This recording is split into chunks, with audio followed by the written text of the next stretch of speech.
introduce myself in the chat as well. So I am Chelsea. I am your fairly local TABE consultant, depending on where it is you're located in New York. I'm based up in Plattsburgh, just an hour south of Montreal. So I'm excited to be here with you all today.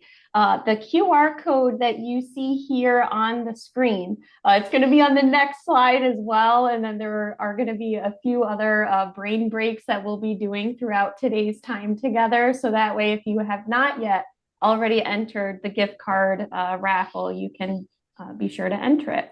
So I'm going to be covering TABE updates, some best practices, and then this is, again, I'll have this exact slide a few times throughout today's presentation, but I will be selecting 3 different winners at random. So you'll scan that QR code, or I had actually put it into the chat. I'll put it in the chat again in case you're somebody like me who likes to just click on a link and then enter some information. And then within about 24 to 48 hours, you'll get via email, the email that you specifically use to enter the raffle, you'll actually be able to get that sent out to you. So welcome. This is our session overview for today. And for any questions that you have, feel free to leverage that chat feature. I'm looking on my second screen to actually monitor the chat as we go. So that way I can make sure to answer questions as they come up. If I don't answer something right away, it's just because it might be something that I'll be covering a little later on in the session. We're going to just be starting off with some TABE updates and review. I'll introduce TABE Edge, what the workflow for TABE Edge is, and then I'll give a live demonstration of that as well. I am going to be talking a bit about AI today as well. And so I know that that was included within the description. So if you're wondering about some best practices for using AI, I'll be sharing what those are. So some general updates. We did last month, if you had attended the TABE session through AEPP, we actually had 2 different sessions. One was specifically geared for remote testing, and then there was another session specifically geared on how to be able to use the individual profile report and various resources for the purpose to support measurable skill gains. So I'll share some information with regards to remote testing. I do have some resources, an on-demand recording that's available, some additional resources that are available as well. That way, let's say that maybe you're having some difficulty getting some students to actually come in person for post-testing them. What do we do in that instance? So I have some information and resources with regards to remote testing. At a high level, you would be using your program's preferred web conferencing platform to be able to do that remote session. So that might be Zoom, it might be WebMX, it might be Teams, it might be Google Meets. It's really whatever platform it is that you all use. If you have not yet done computer-based testing remotely, meaning the student is logging in for a computer-based test session, but not at your site, they're instead maybe at their home, then we always suggest starting off with no more than 5 students at a time. It really just helps to be able to manage the students while testing for each remote session. Once you get a little more comfortable with remote testing, you can do up to 15 students per remote session. So the difference really with regards to the test setup. So all the steps are virtually the same as getting a test session created within DRC Insight. There is now just a new function that you would be turning on. That is called the test monitoring application. If you are familiar, and I'll show you in the upcoming slide what those screens look like within the user interface. But if you have ever set up a test session within DRC Insight in the past, there are 2 sections that auto-populate for you.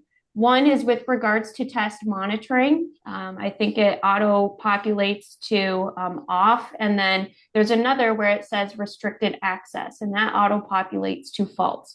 When you are testing remotely, you want to be able to track the progress of the students while they are taking the assessment. And so the test monitoring, you would turn that to required, and then the restricted access, it would actually send them, once they log in with their username password, once they enter a test monitoring code, they would actually be sent to a waiting room. And then you would be able to then allow them into the online test. So that would be turned to true. Students would enter a test monitoring code after they enter their username and password from their test ticket. And then you would share them a remote URL that they would use for testing. So I do have some screens of what that would look like within the setup in and of itself. We've already done a full hour-long session on how to be able to do remote testing. So I do have an on-demand recording that all of you will be able to access. I'll definitely send out the slide deck from today, as all of the resources are directly linked within the slide deck as well. Another question that I've commonly been getting, and that DRC nationally has been getting, is with regards to the TABE level L. And so, as many of you know, TABE level L for NRS approval has sunset. That had sunset as of June 30th. And my understanding from the last conversation I had with AEPP is that of course, with no longer having the NRS approval, all programs do have to start with level E. I understand that with students testing on the level L, that's really where you were working with students that had very, very low literacy skills, right? You're really working on those foundational literacy components with them. And so I do have a few suggestions and best practices. Once I get to the slide about best practices for transitioning students to the TABE level E, that's where I'll start to get into the AI component. TABE Class C, that continues to be an option for adult ESL students. If you already do TABE online testing, then with TABE Class C, you can actually test all 4 language domains at the onset of intake. And so you can do reading, listening, writing, and speaking. You can pick and choose the subtests or language domains if you would like to. It's administered on the same platform as TABE. And the benefit of that is that adult ESL students would have consistency in the online platform that they would be testing with when they then reach those exit cut scores from TABE Class C to transition into the TABE 13-14. There is also remote testing that is available with TABE Class C. And what I personally loved, is having worked down in the Bronx for quite some years, is the ability to be able to group administer speaking. If you have large population sizes of students, and apologies, but there's, if you guys could please mute yourselves, as this is being recorded. So DRC, we do all. Hi, Sabina. Could you please mute yourself? I'm so sorry. Thank you. Thank you so much. So I will say, with regards to the TABE Class C, if you do administer it online, DRC does also offer the scoring services for speaking and writing. So that'll really allow your team to be able to focus on just administering the test, using the data to support student language development. So that's at a high level. So let's talk about remote testing. I started to get into that. I have, again, all the resources that are available. There's an on-demand recording that we had done for sites across New York last month. So all of the resources that you see here on the right-hand side, these are all hyperlinked for once you get a copy of the presentation today. With regards to the test setup, it is very similar to creating test sessions within DRC Insight. The only difference now is when you are creating the test session, you're changing the auto default setting for test monitoring to required, and you are changing restricted access, they are both drop-down menus, to true. Okay. This, again, this is going to allow you to be able to ensure that as the students are logging into the remote session, they are first, once they enter their username and password, they are first sent to a waiting room. And then after all 5 of those students have logged in, that is when you will then allow them to actually enter into the subtest to complete, say, the TABE level D reading or the TABE 14 level M math. What I would suggest, because another thing that has come up in conversation is just, is there ever a way to delete past test sessions? So brief note on that. For test sessions where the end date is listed, for example, as September 30th of last year, our TABE technical team is now going to start archiving the test sessions based off of those end dates. So that is where within the test setup in and of itself, it's going to be, I believe, 15 to 18 months from when that end date is. When you're creating a remote test session, I always suggest providing a unique session name. And my suggestion is to create seasonal remote sessions. And so that will allow you to be able to continue to add students to those remote sessions. So that way you don't have a session for, say, July 21st and then another session for July 31st. You could instead just give it a general name, such as Remote Summer 26 TABE 13 pre-test. And that's where you would have, if it's for pre-testing, you would just assign them the TABE 13 auto locator for reading and for math. They would take the auto locator. The system will then place them at the proper level for both reading and math once they have completed those sections. If instead you are post-testing, you're having difficulty getting the students to come in to complete testing, it's usually that latter scenario that I'm seeing for the remote sessions be created. That is where you would use from, let's say that you had last tested on TABE 13, a best practice is use the alternate form version, so TABE 14. And if that student is post-testing for math on a level E, you would name it as such. So Remote Summer 26 TABE 14 Math Level E. Okay.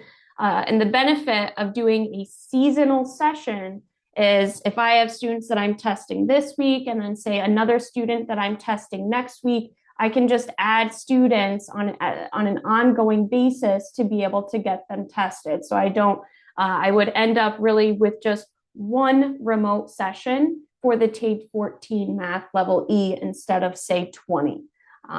That's really the benefit of that. Logistically, what are the best practices? At DRC, as a testing publisher, we recommend no more than 5 students per remote session. And then as a test administrator, as you get more comfortable with the remote testing, you can test up to 15 students. You might decide locally to stick with that 5. I actually met with the program yesterday and they said, I think we're just going to stick to 5 across the board. That sounds like it's the most manageable part.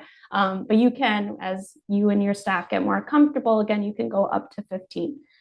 Use your preferred web conference platform, and then just some logistical best practices prior to testing. And again, this is LinkedIn. Okay, so there's a device readiness check link prior to that test session, because likely the students are going to be completing testing from their home. Okay, prior to the day for testing, send out the device readiness check link. I'm going to click on that. Once you send that to them, they're going to be taken to this page. They'll click on Run Test. And then if it passes all of the, I'm using air quotes, tech specs, so if it's compatible with our remote URL, they essentially want to see passed for each of these different components. And you'll notice here, I failed the area for the camera detected. So many of these, like the camera, the microphone, the speaker, these are actually all controlled within my web browser.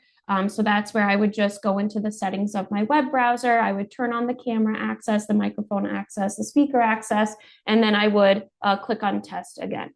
Okay, so best practice, send that out to the students prior to testing.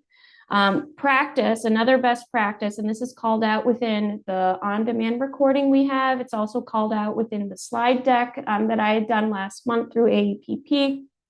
Practice with a colleague before testing. So if you and one other person through your program are going to be doing the remote session, Before you do your first one of you send out a remote test link. Make sure you've set up a remote test session with the test monitoring changed to required and with the restricted access changed to true. So that way you can work out some of the general logistics prior to the day of testing. It'll really just ensure that everything runs as smoothly as possible.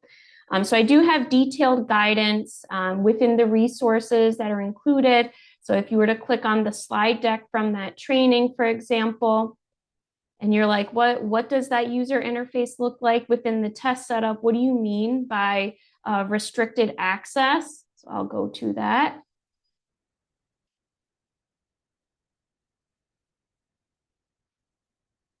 Okay, this is where within the general test session setup, right now, okay, this test monitoring dropdown, it auto defaults to none. You want to change that to required. You also want to change restricted access to true. So that is how you're going to be able to see, for example, that Stacy is currently working on reading question number 2. Chelsea has currently paused her test. Adam is instead working on reading. Hi, Adam. You looked over at the screen. Adam is currently working on question number 16 of reading. So it will be able to allow you to actively monitor where every single student is currently working within the test. So that's just what that looks like. But again, we could do a whole training, a whole lunch and learn dedicated just to the remote testing. All the resources for that are included within the slide deck. We have detailed guidance for test administrators, step-by-step process, suggestions for logistics, suggestions for just the test setup, detailed guidance for students that you should send out alongside that device readiness check. Okay. All right. A big conversation across the state is transitioning to TABE level E. So if you have students where they have ever tested in the past, or you're thinking of a specific student right now, you're like, they really need the level L for TABE, I'm going to talk a little bit about transitioning to the TABE level E. So this was DRC. We lobbied the U.S. Department of Education. We had multiple meetings with the U.S. Department of Education. There are other state directors I know for a fact that are also trying to lobby the U.S. Department of Education for the level L to be extended. But of course, as of today, it is currently sunset. And so with that being said, some guidance and best practices. So students where they previously had tested on a level L, you are going to begin with that level E assessment. Students are able to earn a minimum scale score with 0 points earned from any subtest. And so if on the reading component, because it's most commonly the reading where low literate students are going to be earning those lower scores, if they earn 0 points, they are still going to be able to get a scale score and an NRS level to be able to be placed into your program. Okay. Instructionally, what can be done? Because you might be thinking, well, we still have to make sure that they are showing gains. We still have to get them from an NRS level 1 to a 2 to ensure that they are making gains from pre to post testing. So what do? Consider instruction, consider curriculum. With your program's curriculum, a major focus should be placed on students' foundational reading skills. This is where you are working on decoding. This is where you are working on sight words. This is where you're just working on phonemic awareness, right? Alphabetic principle. To prepare for written and text passages, because I recognize that in the Level E test, there are passages that they will see. And so what do we do instructionally during our time? So let's say that there's Chelsea, I'm a student in your program. I took the Level E test because that's the lowest one available, and I scored 0 points. What you're going to be doing to prepare me for my post-test is working on foundational skills, but also in thinking ahead to the passages that might come up Explicitly teach vocabulary. So when you are presenting students with passages in class, okay, first explicitly teach the vocabulary where you are using context, okay, life-based context, real images for them to be able to better understand the vocabulary and terms, where you're using visual images, real life forms, you're integrating signs, maps, labels, menus, things that they will see in their everyday life. Use chunking. Okay, so if you have, say, a news article that you're going to have the students read, and it has maybe 2 paragraphs from that news article, before you cover that news article with them, you first will explicitly teach them the vocabulary with an image, hopefully, so that way they can better understand it. And then you're going to chunk the text with them. And not only are you going to be working on reading, but recent guidance in understanding literacy development has shown the benefits of also leveraging student speaking and listening skills. And so you want to have students discussing the small passages that you're coming across with them. So that way they can identify main ideas. That way they can also identify those vocabulary words that they're coming across. To make sure that they understand a passage, you might have sequenced pictures, say 4 sequenced pictures, and then you might actually have them order those pictures based off of the sequence of the article that they had read or of the passage. That helps to make sure that they understood the flow of the passage as well. It'll also help them to have those guided conversations as they work in a small group to identify main ideas. Okay, so that's when we're thinking of the reading. What about the math component? Because you might have students where they took the TABE level L for math. And so what do? We build a strong foundation in basic addition and subtraction. You ensure that they are able to read numbers. You introduce simple conceptual fractions and how to read them visually. Use manipulatives whenever you can. Integrate math computation through everyday scenarios. So if you know, let's say that some of your students work in specific career fields, use that understanding of your students to contextualize math for them as well. It'll also help it to be more meaningful. So let's say that 3 of your 5 students all work in construction. Great, let's really work with fractions in a construction context, making sure that you know how to be able to measure for materials and how to be able to build something. Use manipulatives, coins, blocks, flashcards as well. Explicitly teach key math terminology and provide simple 1-sentence definitions. What I mean by that is if you are covering, for example, rotation, a simplified definition of the math term rotation would just be a turn. If you're covering translation, a simple 1-word definition of translation would be a slide. And then you might also integrate total physical response to, again, help them understand those key terms that they are practicing. Use visuals. Practice reading graphs, charts, rulers. If there's a public bus system, a public subway system, leverage the maps that they are expected to read and understand within those systems, because again, that's going to help them to be more successful, not only on the test, but also in the real world. Level L was paper-based only. And so another suggestion, as you transition students to the level E, is doing paper pencil testing specifically on the level E for your low literate students. Okay, so that's another suggestion for a best practice. Okay, so transitioning to the TABE level E. So what another description that was included for the presentation for today was how do we leverage the group list report? So let's say that I administered the pretest and I want to view how a group of my students ended up doing instead of having to individually pull the individual profile reports. Whether you are scanning paper pencil test, whether you're scanning the answer documents through a local scanner or you are doing computer-based testing, the navigations to access these are the same.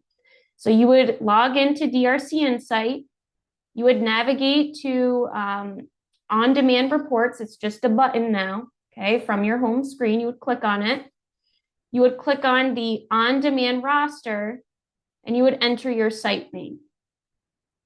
Search for a specific session by name. And so if I'm looking for my auto locator reading and math for Wyndham, I'm going to actually type that session in, or even a keyword from that session. So that way, when I go to pull the data, I know I'm pulling it for the correct session. I will then select the box that appears to the left-hand side, and then I'll click on Show Group Roster. And that's where I will then see a running list of students with their scale scores, with their NRS level, and with their TABE level tested for each content area that they had completed. And so I'm thinking again of, let's say that in this one session, let's say 7 of my 8 students had all tested on the level E, and they all ended up earning an NRS level 1. I want to think, how can I help to support their measurable skill gains? Because again, as I prepare them from pre to post testing, I need to move them from a 1 to a 2 via the NRS level. So the benefit of AI. Now, there are many different AI generators. I personally use Claude. Sometimes I use a mixture of Claude and ChatGPT. I personally use Claude because I find that it is more analytical, and that when I then go to, I always check what it spits out to me. And in fact, that is a best practice. Anything you ever type in for whatever resource, question you enter in, make sure you fact check it. AI, just like humans, can still make mistakes. The benefit of AI is it just works a lot faster, but we are still the humans tied to that critical thinking component. And so I use Claude because it is a better critical thinker than I've found ChatGPT, Gemini, or Copilot to be. They're all still great. I've used them all at different instances. Be clear and explicit and concise in your prompting. I know for a fact that because I use the free version of Claude, you will run out of prompts eventually. And then that's where I look at the time marker and I'm like, okay, I can log back in at 4:10 to Claude and then I can do my next prompt. So be as clear and concise within the prompting in and of itself, and consider what you want the output to be. Are you looking to get a worksheet? Are you looking for it instead to develop a full resource? Are you looking for it to develop a lesson for you? So consider the output that you want it to be, and consider what you want it to include. And so in my case, I'm going to go back a slide. I want to use AI to help support my students that were testing on a level E, earned an NRS level 1, and I want to ensure that they're able to make a gain. I want to prepare them to move them from an NRS level 1 to a 2. So what am I going to do? I want, and I put into Claude, provide me with resources to support students for TABE level E, where they need a gradual release model. Okay, a gradual release model, that means an I do as the teacher, a we do together, a you do together, and then a you do alone type model, where it has direct instruction, where it has chunking. And again, I'm saying chunking because there are passages on the level E test, and picture-based stimuli while reading a CCRS level 2 and 3. You might be, what does that even mean? A quick best practice. So at tabetest.com, we have our blueprints. And the blueprints are actually going, if you've never looked at them before, I'm going to go into the reading level E. They will show you the percentage breakdown. So almost 14% of the level E test has to do with integration of knowledge and ideas. a little over 18%, they are still reading for foundational skills. Okay. Almost 32% reading for craft structure, vocabulary acquisition and use, about 36% reading for key ideas and details. And so when you look to the left-hand side, you'll see the college and career readiness standard codes. And so in many of the curricula that are used across the state, this will explicitly let you know which standards you need to pull from. The benefit of AI, you can just plug in those codes and the AI generator will be able to get you something. Where it says high emphasis level, there are going to be quite a few questions that will be covering that standard. If instead it says low emphasis level, maybe 1 or 2 questions have to do with that standard. So if you're looking to support gains, focus on the high emphasis level. Okay, I'm going to go back into my deck. So I plugged in the specific reading, college and career readiness standards for levels 2 and 3. And then what did it spit out to me? I'm actually going to open up this chat that I had started. Oh, and look at that. I ran out of my free messages. Okay, so that is one caveat with Claude. So this is where I specifically prompted the AI generator. I said, can you give me a mini lesson of a maximum of 10 to 15 minutes with practice items that outline college and career readiness standard? And I specifically put in a standard code from the blueprint. And I always remember, if you want it to give you something, ask for an answer key too. Please include an answer key and include the most common misconceptions for my ABE students, right? So in that 10 to 15 minute mini lesson, what are the common misconceptions that my adult ed students might have? And it searched. So it gives me first a 10 to 15 minute lesson based off of this. So it's phonics and word analysis, decoding multisyllabic words. It outlines the standard and it outlines why this matters for adult learners. It gives me a part 1. So I have about 5 minutes of direct instruction where I'm going to be leveraging 3 different decoding tools: letter sound correspondence. Okay, so the PH, which makes the F sound, the shun from TION, the I from IGH, syllabication, how to be able to chunk words together. Okay, that's where you might, during the instruction, you might really work on the clapping component. Morphology, meaning parts, common prefixes, roots, and suffixes that carry meaning. Then it gives examples, okay? The syllables of several examples. Quick reference for common affixes, prefixes, suffixes that they will come across in everyday life. And then guided practice, 10 questions, takes about 5 minutes. And how many syllables does each of these words have? And then that's where I might say, just use the fingers on your hand to represent the number of syllables that you want to share that it represents. So it's a great way to get all students participating during the lesson, slightly lower stakes versus just placing a paper in front of them as well. Section B, identifying the different parts. And so this you might, because you also want to consider, how can I have them reading and practicing reading more? You might read out as the teacher the first prompt, and then you might call on volunteers, okay? You can, of course, group the students up into partnerships as you're going through these to even give them 1 to 2 minutes to discuss each of the questions and what they think the correct answer to be and why. It gets, when you have those group discussions, they're commonly doing speaking and listening. So you're tapping into their oral skills, which will only help them to be more successful in their literacy skills. It also helps to ensure another level of accountability to ensure that all students are actively engaged in class when you're doing partner or group work. Decoding in context. And then here it is. I got my answer key. So it's just a button. I click on show answer key.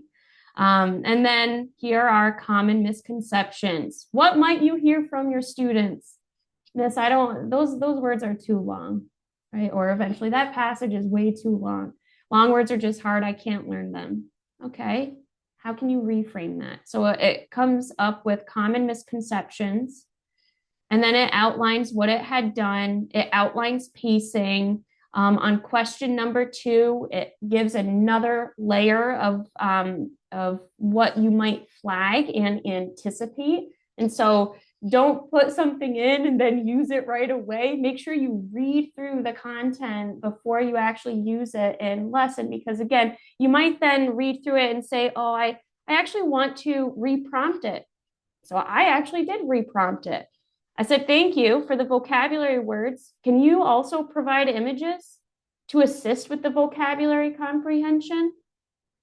Yeah, sure did. And my browser doesn't allow the images to be shown, but this is where I have the word employment, and then there would be an image there.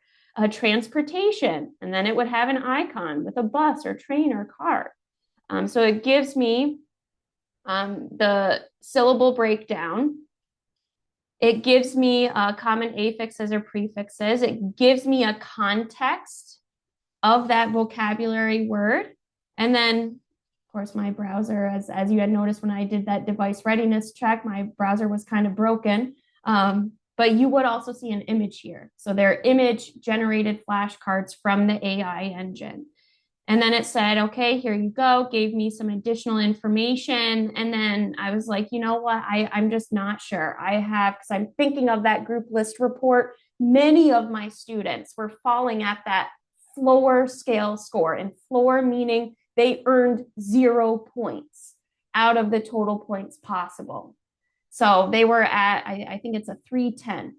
Scale score minimum, where if they get 0 points correct, it's a 310 scale score you will see. So can you ensure the lesson's also built to help support adult ed students with low literacy, integrating speaking and listening to support their literacy development? It says good context. And then they redid the whole lesson. So that's, a best practice. Again, prior to using a resource that you generate from any AI, read through it first and foremost, and then re-prompt it as needed. You might run out of prompts like how I did, but the benefit of that is you'll have something that, if you asked it to create a worksheet for you, for example, you would then be able to print out the worksheet. If you asked it to do that answer key like I had, it'll create an answer key. If you had said, have the questions be interactive, you can actually put in that request, and you would then be able to make selections within this area. So it, again, really just depends on how explicit you are within the prompting. Any questions with regards to AI?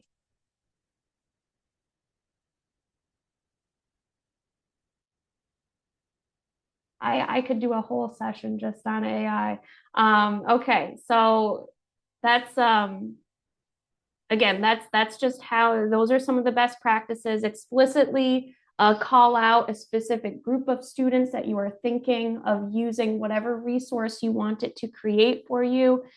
Request for embedded practice items and or worksheets with answer keys. And then request the AI engine to address common misconceptions for adult learners. Okay, so those are just some best practices. And then in one of the prompting that I had done, it even created for me a quick planning checklist for level E testing as well. So what that gradual release of a direct instruction, guided practice, collaborative, you do together with a partner or in a group, independent work, chunking, picture-based stimuli, and then what that looks like at a level E with a group of students. Okay.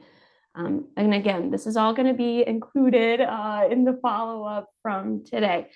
TABE Class C, I already spoke about that a little bit earlier, but again, it's on AEPP's approval list for adult ESL students.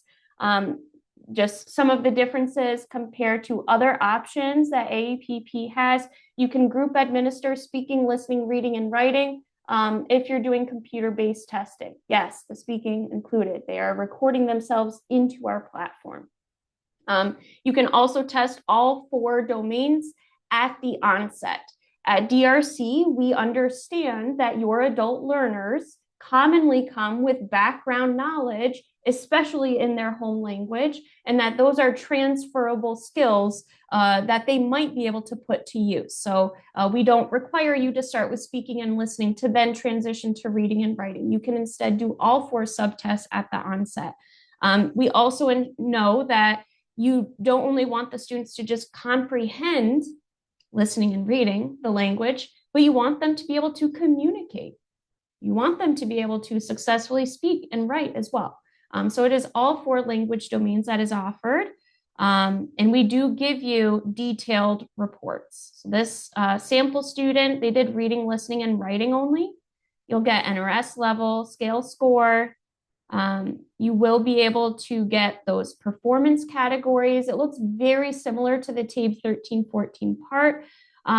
But my favorite, as a former multilingual instructor, it'll specifically call out for reading, when they're reading for words, what are their demonstrated skills? So what can they do in the language? And then what are, as a teacher, my areas to be able to help support their language development. So it will specifically call out by language objective where it is that you need to focus instruction. So that would be provided for each of the domains they're tested in.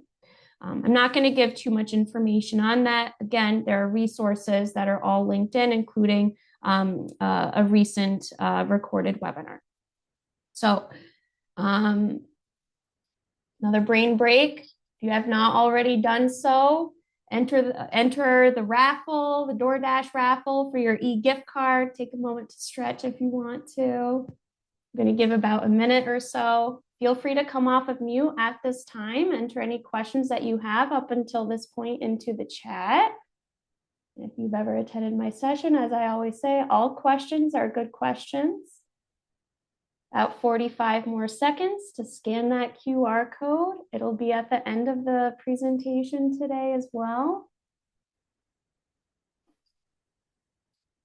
We're going to have 3 winners. They'll be chosen at random. And when I send out this presentation, all the slides with these QR codes and links for the raffle will be taken out. Okay, so it's only for those of you that are on the call who can enter in. Thank you so much for taking time out of your day. I'm going to give another 10 seconds or so to scan that QR code, and then we're going to keep it moving.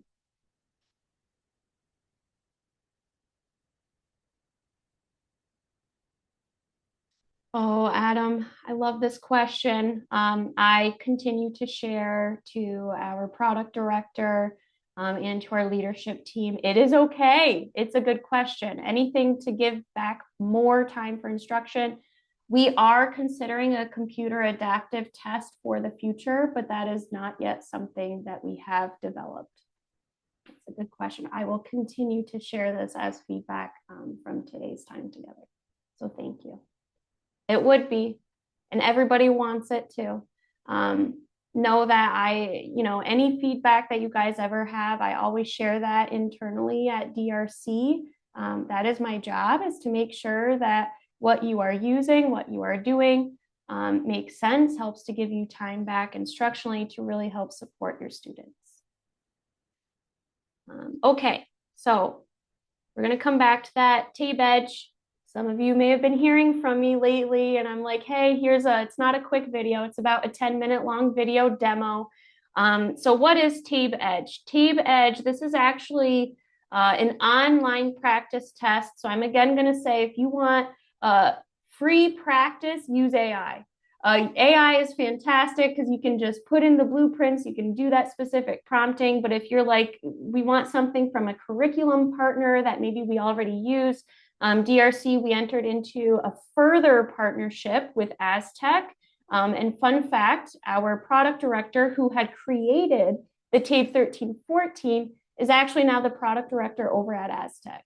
So if you use them as a curriculum partner, we do offer data integration to Essential Education, to Aztec, but we also now have TABE Edge as that, well, now what do I do with the data? So I'll be reviewing quickly the TABE individual profile report, how to identify specific skill gaps for reading and math, how to assign targeted practice while implementing TABE Edge as an additional option, and what the implementation workflow looks like. So the beloved TABE individual profile report. On the page 1 of that report, you'll be able to see when the student was tested. So you guys, of course, would, if it's pre-testing, you'll see reading and math. If you're post-testing, my understanding is you're just focusing on one subtest or content area. So you'll see the date, you'll see the level in the form that the student had tested on, and then the points obtained out of the points possible. Now, if you're thinking back a few slides to the fabulous AI that we had done, all that work, let's say that you have students where you see 0 of the 40 possible points. In order for them to make a gain from pre to post testing, instead of those 0 points, they need to earn 19 points. Okay, so again, if you have students where they are pre-testing on the level E, in order for them to show a gain from an NRS 1 to an NRS 2, if they had 0 points obtained out of the 40 points possible, to show a gain, they need to show 19 points of growth. Okay, so that's just something I'm sharing. You'll see scale, score, and NRS level, and then feedback. As I mentioned, we always take feedback at DRC and we put it to use. So next recommended level, that is something that has been added to the TABE 13-14 report. We also have actually added it to the TABE Class E report, but it's now going to show you, based off of their scale, score, and NRS level earned, what the next recommended level is for testing. We will always give you the opposite form version as that next recommendation. So if you start off with 13, you always want to alternate between 13 and 14, okay? You'll see the performance categories where you'll see if they're falling as non-proficient, partially proficient, or proficient. And how do we maximize those gains? When you are looking at the report for students, I see the student, when they were reading for foundational skills, they earned 6 of the 8 points. So they can only earn 2 more points to show growth. I want them to be able to earn as many points as possible. So I'm thinking, which domains should I be focusing on? Well, they can actually show 9 points of growth because they earned 7 of the 16 possible points. So reading for key ideas and details, that's definitely going to be a domain that I want to target. The next area of most growth opportunity to make gains, 8 points to be exact, is when they're reading for craft and structure and vocabulary. They earn 6 of the 14 points. So again, that is another best practice. When you're thinking, how can I help them to make the most gains possible? Consider the points obtained out of the points possible. Areas for next focus. We will, again, also based off of feedback, when you move to that page 2 and beyond of the individual profile report, we have now tagged all of the demonstrated skills and areas for next focus by college and career readiness standard. Okay, so reading for foundational skills, I need to focus on college career readiness standard for grade 4, reading for foundational skills standard 3, 4.RF.3. We give you the standard code. But now what? We've done the testing. I'm from New York, and our biggest motto is we over-test all students. We spend too much time on testing. I share that sentiment. I share that with you. It should not just be another test for the sake of testing. It's how can we use this very detailed data to support gains, so that way the score does not just sit in a file. So that way, as an instructor, I don't have to manually map gaps and then practice resources. Again, think of that group list report and how to use AI. Individually, I don't want my students to lose their momentum from pre to post testing. And I actually want to say kudos to all the New York sites because there was a presentation at the NYACCE conference where New York State had actually ranked 10th in the nation for making gains. So just really good job to everything that you and your programs are doing. That's definitely something to celebrate. So now what do we do? So we use the individual profile report. You assign targeted skill level practice. You keep the learners moving forward via immediate feedback and built-in remediation. And so this is where if you already use Aztec or if you do not yet use it, the benefit is you can now do targeted practice for your students. This is accessible. So if I'm thinking when I was still down in the city, I had an hour to an hour and a half long commute every morning. Your students might have a commute like that as well. They likely have a device. You can sign in to the Aztec platform from a device. And so they can just go through sets of 10 practice questions. If you already use Aztec, it's the same login information. They'll just see TABE Edge now appear.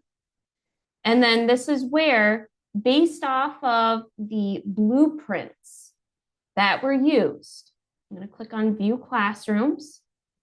I'm going to click on TABE Edge Reading. It was assigned TABE Edge Reading, but they ended up uploading all of the TABE blueprints by level and by domain. So everything is tagged and driven by the standards that the students are tested on. I click on my learning plan, and this is where I see I was assigned a level M test. I click on resume. This is now that, well, now what do I do with the data? So I shared before, the biggest area of opportunity for growth was reading for key ideas and details. They could show 9 points of growth, and reading for craft structure, vocabulary acquisition, and use. They could show 8 points of growth. So they click on resume, they launch the drill, and then this is where they're given, in this case, a text passage. They'll enter their response and they're given immediate feedback. What's the correct answer? What's the explanation? Down below, there's, if as an instructor, you might actually recognize the college and career readiness standard codes. These are all tagged by the standards measured within TABE 1314. So they come in sets of 10 for practice. The students can log in as many times as they would like. There are thousands of questions for every level, for every domain. So it's just extra practice. They'll be able to track their score along the way. Okay. So it gives a practice solution aligned to the blueprints across all levels, aligned to reading and math, delivered on the Aztec platform, their skill level alignment, and it gives them immediate feedback to, this is, if any of you use TABE Edge, it's very, if any of you use GED Flash, it's very much like the GED Flash. So just quick practice questions for them to be able to make those gains. What's the action workflow? You administer TABE, you administer the test, you look at the individual profile report, you identify those skill gaps, and then you think, what are the priority areas? For that sample student, their priority areas were reading for key ideas and details, reading for craft structure. Then you assign them TABE Edge by the level. These are the domains and skill areas, and they're uniform across each level in the report. It's just different grade ranges by level of the test. So think of Maria. Okay, you have a student, Maria. She's working towards her GED. She's in the ABE program to eventually take the GED test. Her TABE result, she took a level M. Her reading scale score was a 445. Her math scale score was a 432. Based off of the individual profile report, for reading, area of most growth was for key ideas and details. For math, it was geometry. And so now that I know her foundational skill level from that last go around of testing, I assign her level M for reading and math, and then she goes in and does some practice items for key ideas, details for geometry. So it's the same platform if you already use Aztec. If you say use Essential Ed, no worries, just another platform for the students to get some online practice. There's a select skill area, 10 question drills. They can complete those drills as many times as they would like. Practice items that mirror the format of the TABE 13-14 with banks of thousands of questions, immediate feedback at Maria's level, at the instructor level. You can track their performance. You can also track how much time they spend within the program as well. And I did show a brief demo of what that looked like. But that was everything that I had for today. We do have 3 minutes of time. I already did the live demo. I'm going to go back to that raffle. And I'm going to stay on for these last few minutes for questions that you all might have.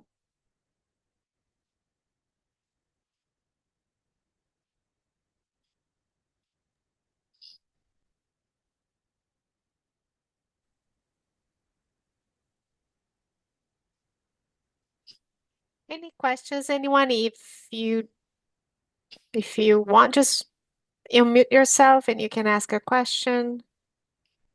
If you're done, I want to thank everyone for taking time of your busy day to come in and join us. Adam had a question, Chelsea.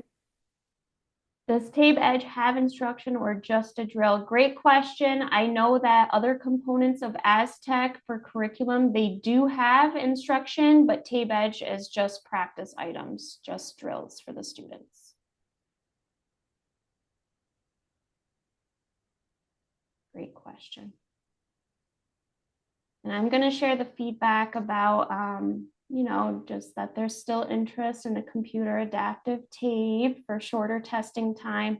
I'm also going to put my email in the chat. I'll be sharing the 3 people who end up winning an early congratulations. You'll be getting those emailed out to you within about 24 to 48 hours. If your program has really good firewalls, check your spam or junk folder, because sometimes the gift cards automatically just go to that area.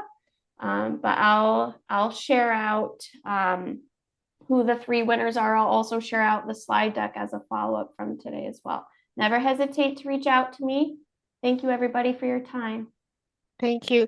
Chelsea, can you just hold on for 1 second? Yeah.